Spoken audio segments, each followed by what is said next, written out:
5분 트윗 시작하겠습니다. 코로나 바이러스가 전 세계를 강타를 하고 있고, 이 각국마다 자국민 전염 방지를 위해서 노력을 하고 있는 그런 상황입니다. 우리나라도 예외가 아닌데, 하여간 확진자가 거의 3,000명에 육박하는 등 이게 단기적으로 끝날 그런 상황 같지는 않고요. 굉장히 많은 지금 확진자와 그다음에 사망자가 지금 발생을 하고 있고, 금융위기 이후로 금융시장도 아주 급격한 변동성을 보인 지난주였습니다. 지금 베트남도 우리나라 입국자 우리나라 사람들에 대해서 격리 조치를 하겠다 이런 것들을 발표를 했고,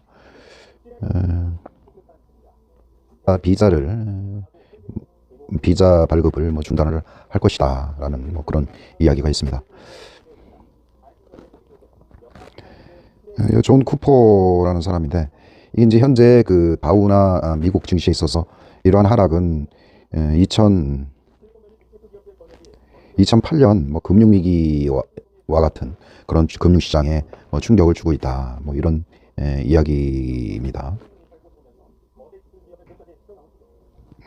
지금 트럼프는 미국은 준비가 됐다, 이렇게 이야기를 하고 있는데, very ready라고 이야기를 하고 있습니다.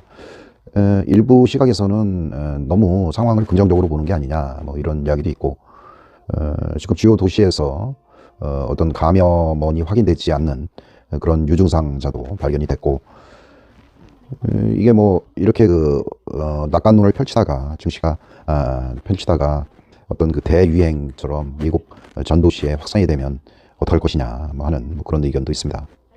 트럼프 대통령이 이야기한 그런 상황인데요. 질병도 걸린 사람 확진자도 지금 회복하고 있고, 그 다음에 언더 컨트롤, 그러니까 컨트롤 밑에 있고, 지금 그 환자들에 대해서도 지금 회복 중에 있다. 그래서 미국은 잘 조정이 될 것이다. Very good shape. 트럼프가 코비드가 베리 굿 쉐이프에 있다. 그래서 자신감을 보이고 있는데, 지금 건강 아직 자신하고 있지 않다, 이런 이야기가 있습니다. 텍사스 의원 지금 민주당의 대선 후보로 선언될 수도 있고 그런 대선 후보인데, 그 트럼프의 그 코로나19에 대해서 코비드19에 대해서 대처 방법이 잘못됐다라고 비판을 했고, 그들이 대통령이 된다면 다르게 대처를 할 것이다라고 그렇게 이야기를 했다고 합니다. 역시 자본주의에서 뭐든지 돈으로 해결을 하려고 하는 그런 성향이 있습니다. 특히 트럼프가 그런 성향이 강한데요. 코비드19에 대해서 위협에 대해서 어떤 방어하기 위해서 노력을 경주를 하고 있다. 그리고 프랑스 제약회사에 이 백신 관련해서 펀딩할 것이다, 자금을 지원할 것이다 라는 이야기를 했습니다. 어떤 코로나 바이러스가 미국의 회사체에 대해서 어떤 미국의 가장 약한 부분을 지금 건드리고 있다. 분석가들은 이러한 상황들이 더 어려워질 수도 있을 것 같다, 이렇게 이야기를 했습니다. 금융위기 이후에 가장 최악의 한 주를 보냈다, 주식시장이. 지금 다우존스가 떨어진 게 하루에 1000포인트, 1000포인트 이렇게 하락을 했다고 합니다. 이게 다분히 정상적인 상황도 아니고, 하여간 금융위기에 달하는 그런 공포가 있었다, 이런 의미고. 이제 마켓워치인데요. 스탁마켓 전문가들이 이게 일주 안에 3600포인트 다우가 급락을 했는데, 시장이 정상적이지 않은 것 같다, 이런 이야기를 했고, 어떤 경제적인 펀드멘탈의 변화가 있었다. 그리고 어떤 펀드멘탈에 대한 리스크에 대한 어떤 증가도 문제가 됐고, 어떤 재정적인 어떤 연결고리가 무너졌다, 이런 이야기고요. 그 다음에 또 혹성이나 외계 공격, 어떤 인류를 종말시키기 위한 외계인에 대한 공격이 지금 있었는데, 이게 공격이 무엇인지 잘 모르는 그런 상황으로 지금 비유를 하고 있습니다. 이것도 결국은 이제 불확실성이라는 그런 이야기고요.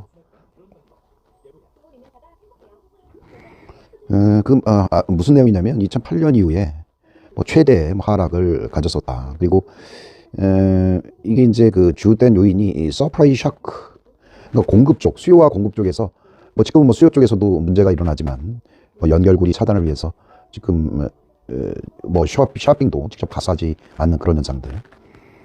근데 여기서 보는 거는 이거는 이제 공급 측면에서, 그러니까 뭐 아시아권, 중국, 우리나라, 일본의 어떤 서프라이 체인 자체에 심각한 뭐 손상을 가져왔기 때문에 증시가 이렇게 하락을 한 것이다 라고 이야기를 하고 있습니다. 여기서 좀 특이한 게 중앙은행이 돈을 찍어도 해결하지 못할 서프라이 샤크라고 이야기를 합니다. 이게 뭐 트럼프나 뭐 어떤 연준에서 이 돈으로 해결할 수 있는 게 아니죠. 어차피 최종적인 사람이 이제 어떤 용역의 대상이 되고 거래를 해야 일단 경제라는 뭐 GDP라는 게 살아나는 거고 하는 건데, 이게 뭐 다 집에 있고 뭐 소비를 안 한다고 하면 이 경제 활동에 대한 위축이 뭐 불가피하다. 그 중에 이제 가장 큰, 기존에는 없었던 어떤 서프라이 샤크가 추가가 됐다. 이것 때문에 많은 시장이 충격을 받고 있다. 이런 이야기고요. 수 있는 게 어떤 그 미국 재무부에서 어떤 그 금융 지원이라는 것들을 할 수 있고, 어떤 다른 어떤 회계적인 어떤 지원 패키지, 그리고 또 연준에 의한 뭐 그 금리 인하가 일단 이야기될 수가 있다. 이런 이야기거든요. Emergency Interest Cut. 그래서 금리 인하가 일단 해결책으로 제시는 되고 있습니다. 하지만 이 금리 인하나 뭐 이 트럼프가 하지 못하는 어떤 공급망, 서플라이 체인의 어떤 붕괴되는 그런 리스크는 치유가 될 수가 없다. 뭐 이런 것들이 위험성을 증폭시킨 듯합니다. 뭐 파월이 클로즈리 뭐 모니터링하고 있다. 코로나 바이러스에 대해서. 그래서 뭐 3월 말에 뭐 금리 인하가 뭐 이루어질 수도 있다. 이런 어떤 기대감이 다시 시장을 윗방향으로 지진할 수 있을 것 같습니다. 아케더치 기사인데요. 이런 코로나 바이러스가 어떤 어떤 애완동물에 대해서도 뭐 영향을 끼칠 수 있다. 그리고 이런 애완경을 통해서 확대 발전할 수 있다라고 뭐 주장을 하고 있습니다. 베어마켓으로 전환될 수 있는 거냐. 지금 뭐 이 코로나 바이러스가 어떤 그 주식의 어떤 매도세를 뭐 증폭을 시켰고, 뭐 이렇게 떨어지면 이게 뭐 베어마켓으로 뭐 갈 수도 있다. 뭐 이런 염려들을 지금 하고 있습니다. 마켓워치고요. 아까도 얘기했지만 뭐 주된 요소가 이게 이거라고 볼 수가 있습니다. 그러니까 서플라이 샤크라고 이야기를 하고요. 센트럴 뱅크가 그냥 픽스, 그러니까 중앙은행에서 고치지 못한 공급망의 어떤 고장이다. 이렇게 보고 있습니다. 뭐 트럼프 트윗 내용인데요. 이게 폭스뉴스에서 했는데 이번에는 다 지고 있어요. 경쟁 후보자 뭐 누구에 비교해서도. 가장 최악의 여론조사 기관 2016년도에도 그랬지. 뭐 완전히 틀리잖아. 폭스뉴스 여론조사는 상당히 문제가 있고, 폭스에서 어떤 그 경쟁력 있는 다른 여론조사 기관을 좀 섭외해서 여론조사를 해봐. 바이든이 사우스캐롤라이나에서 좀 다시 뭐 살아나는 모습을 그렇게 보이고 있습니다. 좀 이제 돈도 뭐 선거인단 뭐 돈도 좀 모을 수도 있고, 지금 뭐 근데 그 샌더스 쪽으로 지금 워낙 지지세가 몰려서 이게 뭐 그의 어떤 그 회생이 가능할지 여부는 뭐 추가적으로 봐야 될 뭐 그런 상황이라고 생각합니다. 이제 그 석탄 산업, 그 다음에 일자리에 대한 뭐 그의 집착을 볼 수가 있는데요. 누구냐면 사우스캐롤라이나 톰 스테어 의원인데, 이게 뭐 처음에는 뭐 석탄을 가지고 뭐 부자가 됐는데 지금은 이제 뭐 정치 성향이 또 석탄을 미워한대. 지금 뭐 버니 샌더스 의원이 크레이지라고 또 접도사를 만들어놨어요. 그러니까 그한테 아부하려고 그러는 거 아니야? 이제 기회가 없어. 에이구, 사우스캐롤라이나의 이 실패자야. 더 이상 너한테 투표할 가치가 없는 거야. 센츄리 시티, 이게 이제 이민자들을 어떤 당분간 회생을 위해서 체류할 수 있는 그런 공간을 이제 그 중요 도시에 만들었었는데, 뭐 트럼프는 뭐 국경을 막는 그런 입장에서 그런 것들을 찬성할 수가 없죠. 세금도 많이 들어가고. 근데 연방 법원에서 그 이러한 그 센츄리 시티에 대해서 이제 한방 내겠다. 그래서 더 이상 이런 그 센츄리 시티를 하는 주나 시는 어떤 더 이상 연방 자금 지원을 받을 수가 없게 됐다. 그리고 이 기금들은 빨리 빼서 그 Make America Great Again, 미국을 위대하는데 그때 그 돈을 쓰자. 지금 나스닥을 한번 볼게요. 지금 이게 뭐 주봉으로 돼 있고 지금 하락한 지 한 2주 정도 됐어요. 근데 오늘 보니까 이렇게 꼬리를 달았어요. 아래 꼬리를 이렇게 아래 꼬리를 달았습니다. 이 누군가가 나스닥을 매수를 했다는 뭐 그런 이야기고요.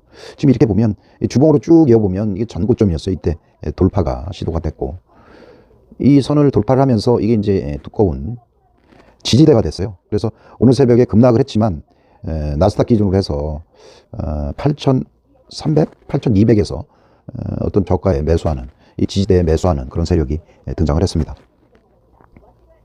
오늘 좀 크게 보면 아래 꼬리를 목격을 할 수가 있습니다. 아래 꼬리가 달면서 그나마 하방을 지지한 뭐 그런 경우고요. 이런 경우에서는 지금 일단 지지대가 8,200대에서는 나스닥은 강력한 지지대가 있다. 그리고 이 8,200을 저걸 하면 반등이 있을 수 있다. 이런 생각을 하고요. 그래서 다음 주에 뉴욕 증시는 반등의 확률이 강합니다. 역시 뭐 우리 시장도 뉴욕 증시에 따라서 일단 상승을 할 수도 있고 일단 뭐 지난주에 뭐 고생을 하셨는데 다음 주에는 기술적인 뭐 반등의 구간이라고 그렇게 볼 수가 있습니다. 이건 이제 빅스 지수를 보겠는데요. 이게 뭐 2018년 뭐 초에도 공포가 극대화된 적이 있습니다. 이때는 이제 30 미만에서 멈췄었는데 지금도 어제 이제 공포가 여기 윗꼬리가 나왔어요. 공포는. 그래서 거의 뭐 30 인근까지 갔다가 간밤에 위험지수가 다시 뭐 급락을 했습니다. 이 공포의 상당 부분이 이제 뭐 사라졌다 이렇게 볼 수가 있고요.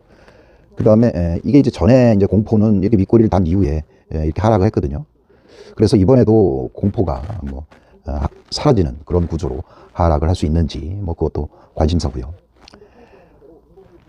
지난주에 공포가 너무 심했어요. 필요 이상으로. 이 공포의 본질은 무엇일까요? 그 무엇인가 일어나는 재난이 일어날 걸 우려를 해서 공포가 증가하는 거거든요. 그러니까 이제 결국은 재난이 일어나느냐 안 일어나느냐에 따라서 이 공포 지수가 하락을 할 수 있다 이렇게 생각을 합니다. 지금 재난이 일어날까요?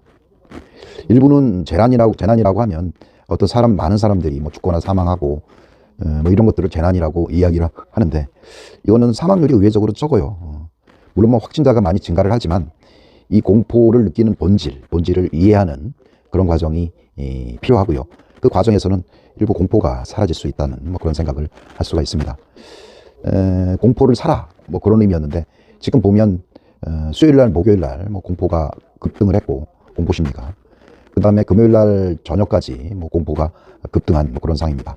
일단 자본시장에서 금요일날 저녁 우리 시간으로 그리고 오늘 새벽까지 뉴욕의 자본시장에서는 공포가 급감하는 그런 모양을 지금 갖추고 있습니다. 다음 주에 공포의 정점을 지나고 상승으로 일부 반전이 가능하다 이런 생각을 할 수가 있겠습니다.